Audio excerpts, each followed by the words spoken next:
The sound of Sarah Morrison's sobs echoing through the frozen cabin walls told everyone in Devil's Ridge that the unthinkable was finally happening. It was January 12, 1881, and 16-year-old Sarah, the eldest of 3 daughters, was about to be handed over to Harrison Blackwood, the wealthiest merchant in Denver, to work as an indentured servant for the next 5 years.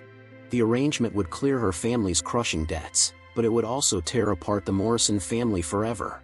Outside the small log cabin, the Colorado winter showed no mercy, with snow piled 6 feet high against the windows and temperatures dropping so low that water froze solid within minutes of being poured. Inside, the family huddled around a dying fire, their breath visible in the frigid air as they faced the most heartbreaking decision of their lives.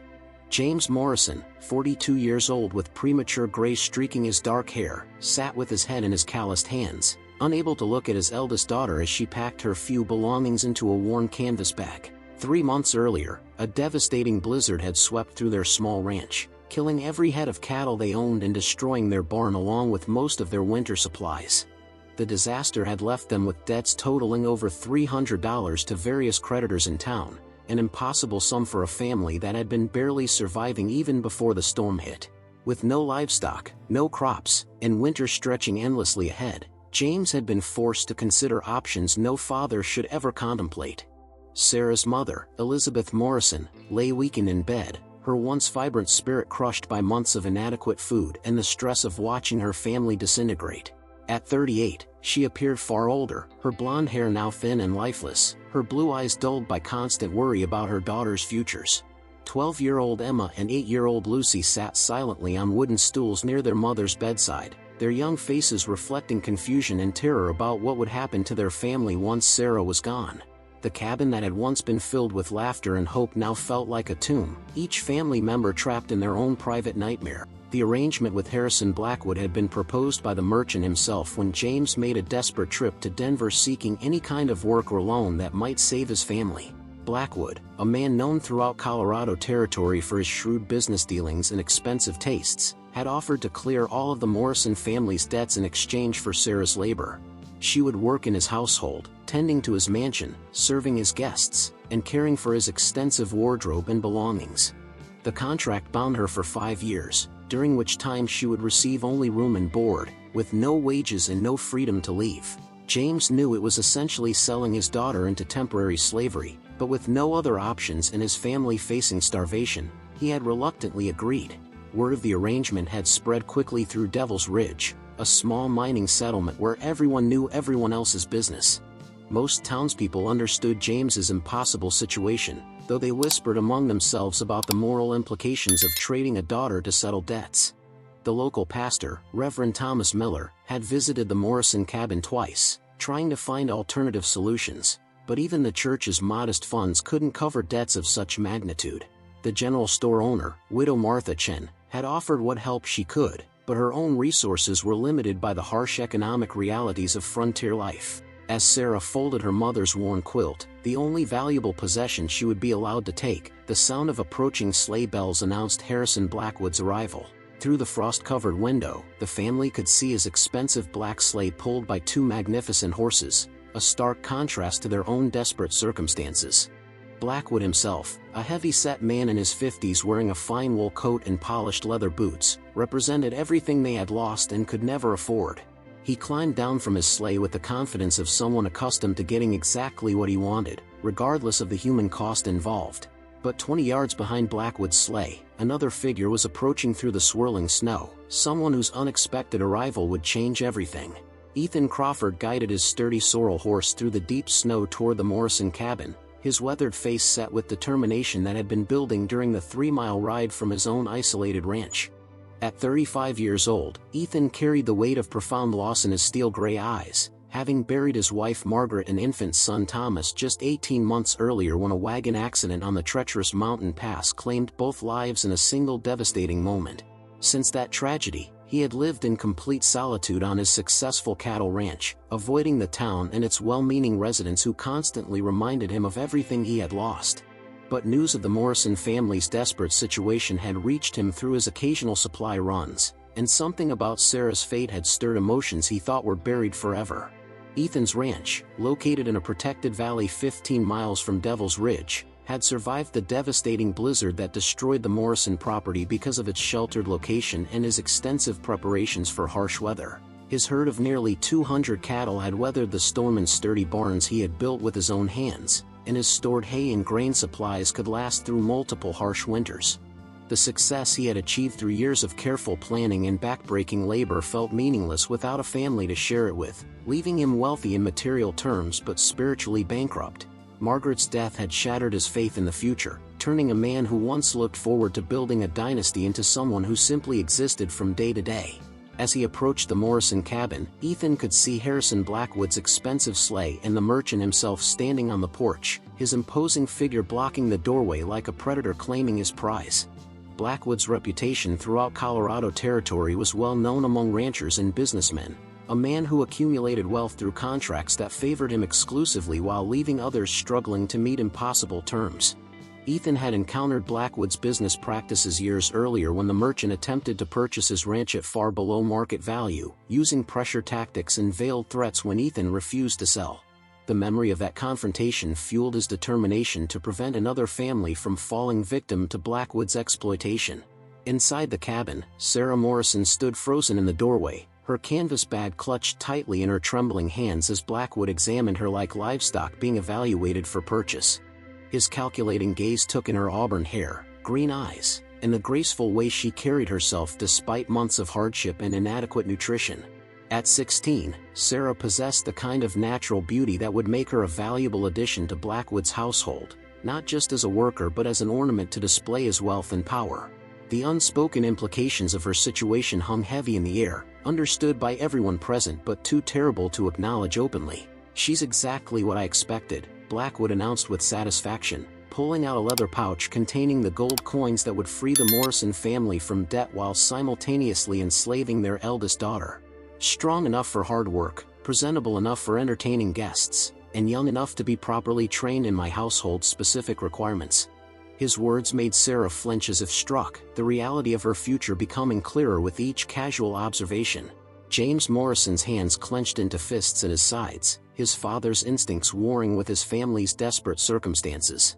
The tension in the room was shattered by firm knocking on the cabin door, followed by Ethan Crawford's deep voice calling out respectfully but urgently, "James Morrison, I need to speak with you about your daughter's situation." James opened the door to reveal Ethan standing in the swirling snow, his tall frame wrapped in a heavy coat, his expression serious but not threatening. Blackwood turned with obvious irritation, recognizing Ethan as someone whose wealth and independence made him immune to the merchant's usual intimidation tactics. "Crawford," Blackwood said coldly, "this is a private business arrangement that doesn't concern you." Ethan stepped into the cabin without invitation, his presence immediately changing the dynamics of the room as his gaze moved from the terrified family to the predatory merchant and finally to Sarah herself. What he saw in her eyes, a mixture of fear, resignation, and fierce protective love for her family, reminded him so powerfully of Margaret that his breath caught in his throat. But rather than retreating from the painful memory, Ethan found himself moving forward, driven by a purpose he hadn't felt since the day he buried his wife and son. Ethan Crawford's steel-gray eyes locked onto Harrison Blackwood's face with an intensity that made the merchant step backward involuntarily. "I'm making you an offer, Blackwood," Ethan said, his voice carrying the quiet authority of a man accustomed to having his words respected. "I'll pay every cent of the Morrison family's debts, plus an additional $50, if you walk away from this arrangement right now." The cabin fell completely silent except for the wind howling through the mountain pass, as everyone present tried to process the unexpected turn of events. Blackwood's face flushed red with anger and disbelief that anyone would dare interfere with his carefully negotiated business deal. Sarah Morrison felt her heart stop as she realized what was happening, her green eyes moving between the two men who were essentially bidding for her future like she was property at auction. The leather bag in her hands suddenly felt impossibly heavy as she understood that her fate was being decided by forces completely beyond her control, first by her father's debts and now by a stranger's unexpected intervention. She had heard stories about Ethan Crawford around Devil's Ridge, whispered tales of the hermit rancher who had lost his family and withdrawn from all human contact, becoming a ghost who appeared only when absolutely necessary for supplies or business. James Morrison's weathered face showed confusion and desperate hope as he tried to understand Ethan's motivations. "Mr. Crawford," he said carefully, "I appreciate your kindness, but I don't understand why you would involve yourself in our troubles. You don't even know us, and that's a considerable sum of money you're offering." His voice carried the wariness of a man who had learned that unexpected generosity often came with hidden costs that could prove more expensive than the original problem. Elizabeth Morrison struggled to sit up in bed, her weakened state making it difficult to follow the rapid developments that might save her daughter from an uncertain fate. Blackwood's initial shock quickly transformed into calculating fury as he realized his profitable arrangement was being threatened. "Crawford, you can't simply walk in here and disrupt a legal contract that's already been agreed upon," he snarled, pulling official-looking papers from his coat pocket. "The Morrison family has accepted my terms, and I've traveled all the way from Denver specifically to complete this transaction. You have no legal standing to interfere." His voice carried the authority of someone accustomed to using contracts and legal technicalities to enforce his will, regardless of the human suffering involved. But Ethan had spent 18 months in solitude thinking about second chances, redemption, and the price of letting fear prevent action when it mattered most. "The contract isn't signed yet," he observed calmly, noting that James Morrison still held the unsigned papers in his trembling hands. "And I'm not interfering with anything. I'm simply offering the Morrison family a better alternative." He turned to face Sarah directly, his expression softening as he saw the courage she was trying to maintain despite her terror. "Miss Morrison, I'm offering you a choice your father's arrangement with Blackwood doesn't provide." Sarah found her voice for the first time since Ethan's arrival, her words coming out stronger than she expected despite the circumstances.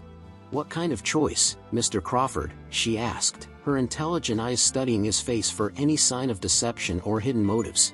At 16, she had already learned to recognize when men looked at her with inappropriate interest, but Ethan's gaze held only respect and something that looked like profound sadness mixed with determination. The cabin remained silent as everyone waited for his response, understanding that the next few minutes would determine the direction of multiple lives. Ethan took a deep breath, knowing that his next words would either save Sarah Morrison or potentially create an even more complicated situation. "I'm asking you to consider becoming my wife," he said quietly, his voice steady despite the magnitude of what he was proposing. "Not because I'm trying to purchase you like Blackwood, but because I believe we might be able to help each other survive what life has dealt us." The words hung in the air like gunpowder waiting for a spark, while outside the Colorado wind continued its relentless assault on the small cabin where 5 people faced a decision that would change everything. Sarah Morrison looked around the cramped cabin at her family's desperate faces, then back at Ethan Crawford, seeing something in his weathered features that Blackwood's calculating expression completely lacked: genuine respect for her as a human being rather than property to be acquired. "Mr. Crawford," she said with the dignity that had always marked her character, "if I agree to marry you, what exactly would you expect from me? I need to understand the terms of what you're proposing before I make a decision that affects not just my life, but my family's survival." Her directness surprised everyone in the room, including Ethan, who had expected a frightened girl but found instead a young woman capable of navigating impossible circumstances with remarkable composure. Ethan's respect for Sarah deepened as he recognized the strength required to ask such practical questions under extreme pressure. "You would be my wife in name and legal standing," he explained carefully, "which means you would share my home and help manage the household, but I would never force anything upon you that you weren't ready to accept freely. My ranch is large enough that you could have your own space, and your family would be welcome to visit whenever they wished. Most importantly, you would be free to leave if you ever felt unsafe or unhappy." His honesty created a stark contrast to Blackwood's contract, which offered no protections or escape clauses for Sarah's well-being. Harrison Blackwood's face turned purple with rage as he realized his carefully planned acquisition was slipping away. "This is preposterous," he exploded, waving the unsigned contract in the air. "You can't expect a 16-year-old girl to make such a momentous decision on the spot, Crawford. She needs time to consider the implications, and her father has already committed to our arrangement." But James Morrison was already moving toward Ethan, his paternal instincts finally overriding his desperation as he recognized the fundamental difference between the two offers. One would separate his daughter from her family forever while subjecting her to unknown dangers, while the other would keep her safe and nearby while solving their financial crisis. Elizabeth Morrison struggled to her feet despite her weakness, her maternal intuition telling her that Ethan Crawford's proposal represented not just salvation for Sarah, but possibly for their entire family. "Sarah," she said softly, "I've watched you sacrifice for this family since you were old enough to understand responsibility. For once, you have the power to choose your own path instead of having it chosen for you." Her words carried the weight of a mother who understood that sometimes the most loving thing a parent could do was support their child's decision rather than make it for them. The next hour transformed the Morrison cabin from a place of despair into something resembling hope as practical arrangements were discussed and decided. Ethan would pay all debts immediately, allowing the family to keep their land and rebuild their herd with livestock he would provide from his own ranch. Sarah would marry him in a simple ceremony performed by Reverend Miller, after which she would move to Ethan's ranch where she could maintain regular contact with her family. Blackwood left in fury, his expensive sleigh disappearing into the swirling snow as he realized that wealth alone couldn't always purchase what he desired. 3 years later, the Crawford Ranch had become known throughout Colorado Territory not just for its prosperity, but for the remarkable partnership between Ethan and Sarah Crawford. What had begun as a marriage of mutual necessity had slowly developed into genuine affection and eventually deep love, as two wounded souls discovered that healing was possible when shared with someone who understood loss and resilience. Sarah's intelligence and natural leadership had transformed the ranch's operations, while Ethan's patient support had allowed her to grow from a frightened teenager into a confident woman who commanded respect throughout the territory.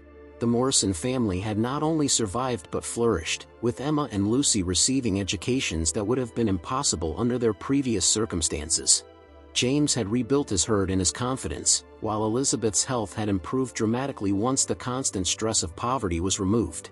On quiet evenings, as Sarah and Ethan sat on their porch watching the sunset paint the Colorado mountains in shades of gold and purple, they often marveled at how a moment of desperate intervention had created a life neither could have imagined possible. Thank you for watching this powerful story of courage, sacrifice, and unexpected love. If this tale of frontier resilience touched your heart, please like this video and subscribe to our channel for more incredible true stories from the American West. What did you think about Ethan's brave decision to intervene? Share your thoughts in the comments below, and let us know what other frontier stories you'd like to hear.